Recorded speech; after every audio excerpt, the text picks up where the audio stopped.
ଢେଙ୍କାନାଳ ସଂସଦୀୟ କ୍ଷେତ୍ରର 7ଟି ବିଧାନସଭା କ୍ଷେତ୍ର ମଧ୍ୟରୁ ପର୍ଜଙ୍ଗ ବିଧାନସଭା କ୍ଷେତ୍ର ଆସୁଛି। ଆଜି ସେ ପର୍ଜଙ୍ଗ ବିଷୟରେ ଜାଣିବା। କେଉଁ ଦଳ ଏଠାରେ ଦବଦବା ରହୁଛି ଆସନ୍ତୁ ଜାଣିବା।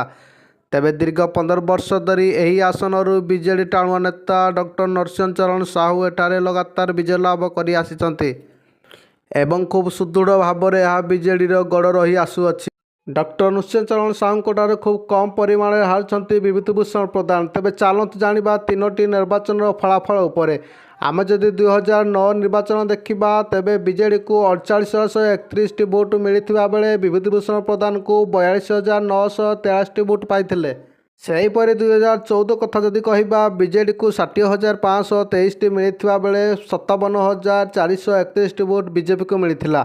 ତେବେ 2019ରେ ଅଙ୍କ କିଛି ଅଲଗା କହିଲା। ବିଜେଡିକୁ 78,742ଟି ଭୋଟ ମିଳିଥିବା ବେଳେ ବିଜେପିକୁ ମିଳିଥିଲା 78,007ଟି ଭୋଟ। ତେବେ ନରସିଂହ ଚରଣ ସାହୁଙ୍କଠାରୁ 740ଟି ଭୋଟର ବ୍ୟବଧାନରେ ପରାସ୍ତ ହୋଇଥିଲେ ବିଜେପିର ବିଭୂତିଭୂଷଣ ପ୍ରଧାନ। ଆମେ ଯଦି କଂଗ୍ରେସ କଥା କହିବା ତେବେ ଏଠି 2009 ଠାରୁ ଦୁର୍ବଳ ପ୍ରଦର୍ଶନ କରି ଆସୁଛି କଂଗ୍ରେସ। ସେ ପାଇଥିବା ଭୋଟ ହେଉଛି 2009ରେ 21,048 ଏବଂ 2014ରେ 18,240ଟି ଏବଂ 2019ରେ 6,795ଟି ଭୋଟ ପାଇଥିଲେ।